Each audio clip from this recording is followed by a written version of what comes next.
अमृत काल का ये पहला बजट विकसित भारत के विराट संकल्प को पूरा करने के लिए एक मजबूत नींव का निर्माण करेगा। ये बजट वंचितों को वरीयता देता है। ये बजट आज की एस्पिरेशनल सोसाइटी, गांव, गरीब, किसान, मध्यम वर्ग सभी के सपनों को पूरा करेगा। मैं वित्त मंत्री निर्मला जी और उनकी टीम को इस ऐतिहासिक बजट के लिए बधाई देता हूं।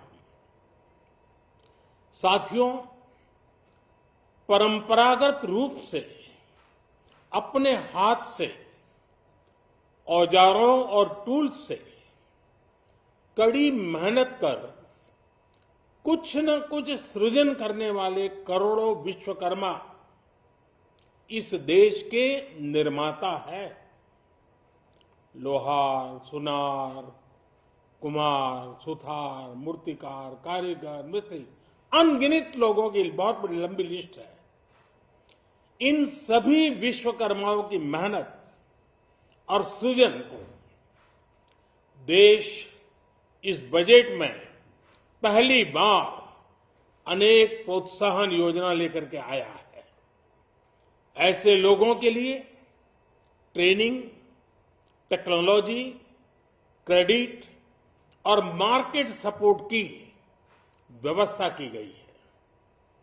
पीएम विश्वकर्मा कौशल सम्मान यानी पीएम विकास करोड़ों विश्वकर्माओं के जीवन में बहुत बड़ा बदलाव लाएगा।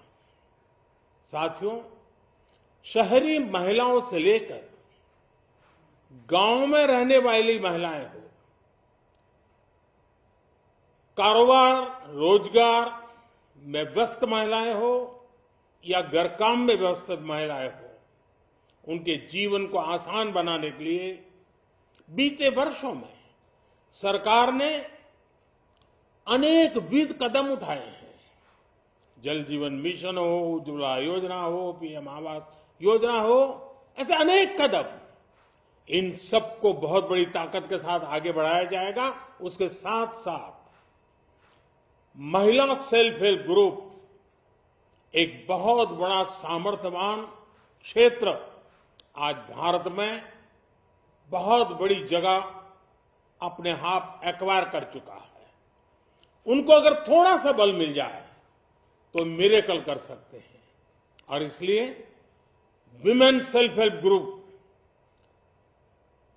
उनके सर्वांगीण के विकास के लिए नई पहल इस बजट में एक नया आयाम जोड़ेगी। महिलाओं के लिए एक विशेष बचत योजना भी शुरू की जा रही है। साथियों, अब हमें डिजिटल पेमेंट्स की सफलता को एग्रीकल्चर सेक्टर में दोहराना है। इसलिए इस बजट में हम डिजिटल एग्रीकल्चर इंफ्रास्ट्रक्चर की एक बहुत बड़ी योजना लेकर आए हैं। आज दुनिया इंटरनेशनल मिलेट ईयर मना रही है। भारत में मिलेट्स के अनेक प्रकार हैं, अनेक नाम है। आज जब मिलेट्स घर घर में पहुंच रहा है, पूरी दुनिया में पॉपुलर हो रहा है, तो उसका सर्वाधिक लाभ भारत के छोटे किसानों के नसीब में है। और इसलिए आवश्यक है कि नए तरीके से उसको आगे ले जाया जाए। इसकी एक नई पहचान, विशेष पहचान आवश्यक है। इसलिए अब इस सुपर फूड को श्री अन्न की नई पहचान दी गई है। उसके प्रोत्साहन के लिए भी अनेकविध योजनाएं बनाई गई हैं। श्री अन्न को दी गई प्राथमिकता से देश के छोटे किसानों, हमारे आदिवासी भाई बहन जो किसानी करते हैं, उनको आर्थिक संबल मिलेगा और देशवासियों को एक स्वस्थ जीवन मिलेगा।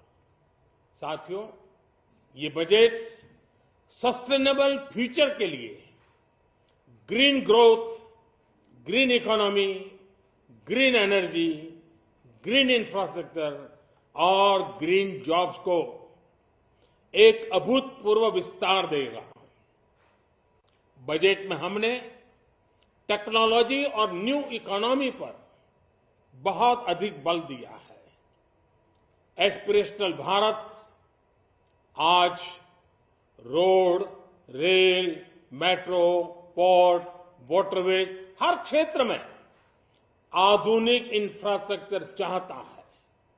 नेक्स्ट जनरेशन इंफ्रास्ट्रक्चर चाहिए। 2014 की तुलना में इंफ्रास्ट्रक्चर में निवेश पर 400% से ज्यादा की वृद्धि की गई है। इस बार इंफ्रास्ट्रक्चर पर 10 लाख करोड़ रुपए का अभूतपूर्व इन्वेस्टमेंट भारत के विकास को नई ऊर्जा और तेज गति देगा। ये निवेश युवाओं के लिए रोजगार के नए अवसर पैदा करेगा, एक बहुत बड़ी आबादी को आय के नए अवसर उपलब्ध कराएगा। इस बजट में ईज ऑफ डूइंग बिजनेस के साथ साथ हमारे उद्योगों के लिए क्रेडिट सपोर्ट और रिफॉर्म्स के अभियान को आगे बढ़ाया गया है। एमएसएमई के लिए 2 लाख करोड़ रुपए के अतिरिक्त ऋण की गारंटी की व्यवस्था की गई है। अब प्रिजम्पटिव टैक्स की लिमिट बढ़ने से एमएसएमई को ग्रो करने में मदद मिलेगी। बड़ी कंपनियां द्वारा एमएसएमई को समय पर पेमेंट मिले, इसके लिए नई व्यवस्था बनाई गई है। साथियों, बहुत तेजी से बदलते भारत में मध्यम वर्ग, विकास हो या व्यवस्था हो, साहस हो या संकल्प लेने का सामर्थ्य हो, जीवन के हर क्षेत्र में आज भारत का मध्यम वर्ग एक प्रमुख धारा बना हुआ है। समृद्ध और विकसित भारत के सपनों को पूरा करने के लिए मध्यम वर्ग एक बहुत बड़ी ताकत है। जैसे भारत की युवा शक्ति ये भारत का विशेष सामर्थ्य है, वैसे ही बढ़ता हुआ भारत का मध्यम वर्ग भी एक बहुत बड़ी शक्ति है।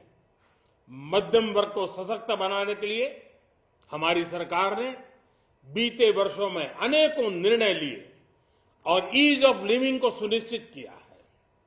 हमने टैक्स रेट को कम किया है, साथ ही प्रोसेस को सिंप्लीफाई, ट्रांसपेरेंट और फास्ट किया है। हमेशा मध्यम वर्ग के साथ खड़ी रहने वाली हमारी सरकार ने मध्यम वर्ग को टैक्स में बड़ी राहत दी है। मैं आह्वान करता हूं, आइए अब नया बजट आपके सामने है, नए संकल्पों को लेकर के चल पड़े। 2047 में समृद्ध भारत, समर्थ भारत, हर प्रकार से संपन्न भारत हम बना के रहेंगे। आइए इस यात्रा को हम आगे बढ़ाएं। बहुत बहुत धन्यवाद।